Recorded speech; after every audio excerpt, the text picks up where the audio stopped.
Di Johor, seramai 175 pelajar dari Sekolah Menengah Kebahasaan Perempuan Sultan Ibrahim SIGS merupakan antara 49,472 pelajar di seluruh Johor yang menduduki peperiksaan sijil pelajaran Malaysia SPM tahun 2020. Pelajar telah mula tiba di perkarangan sekolah seawal 6.30 pagi dengan sebahagian mereka dihantar oleh ibu bapa. Para guru memantau rapi setiap pelajar agar mematuhi SOP yang ditetapkan bagi memastikan pemeriksaan berlangsung dengan selamat.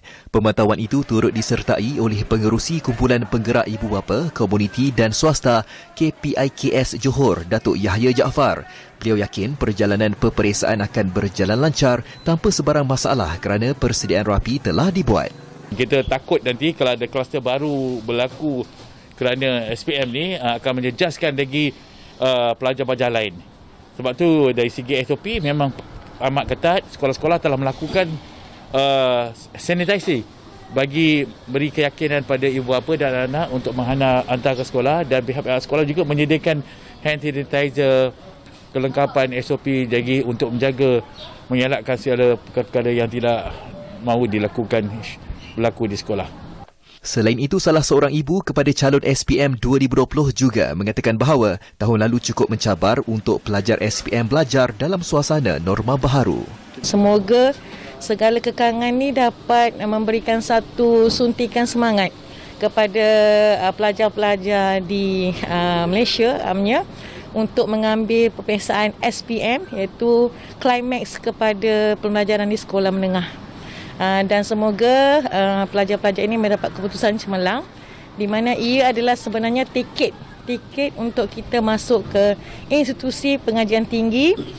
Tambahnya pula bahawa ianya tanggungjawab ibu bapa selain guru-guru untuk memastikan anak-anak mereka belajar mengikut jadual yang ditetapkan. Di Terengganu, seramai 18,743 calon menduduki SPM di 169 pusat peperiksaan. Tinjauan bernama mendapati kebanyakan sekolah mematuhi SOP yang ditetapkan. Jabatan Pendidikan Negeri Terengganu berterima kasih kepada ibu bapa kerana memahami peraturan-peraturan baharu dan berharap bahawa mereka kekal mematuhinya sehingga SPM tamat.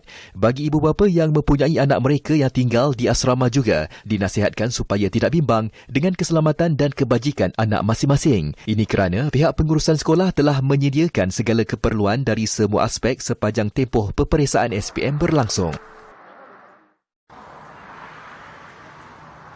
Di Pulau Pinang pula, seramai 19,919 calon SPM termasuk calon persendirian menduduki peperiksaan di 151 pusat peperiksaan. Pengarah Jabatan Pendidikan Pulau Pinang, Abdul Rashid Abdul Samad berkata, bagaimanapun calon yang dijangkiti COVID-19 dan dikuarantin akan menduduki peperiksaan pada tarikh yang ditetapkan kemudian. Peperiksaan SPM berjalan lancar dengan setiap calon mengikut SOP yang ketat dalam norma baharu. Calon SPM perlu sentiasa memakai pelitup muka selain cecair pembasmi kuman yang diletakkan di semua pintu masuk bilik peperiksaan. Tinjauan bernama di beberapa buah sekolah mendapati pelajar datang awal untuk menduduki peperiksaan SPM. Mereka mematuhi SOP yang ditetapkan dan terus ke bilik peperiksaan tanpa perlu beratur di tapak perhimpunan terlebih dahulu untuk taklimat serta bacaan doa seperti yang dilakukan tahun-tahun sebelum ini.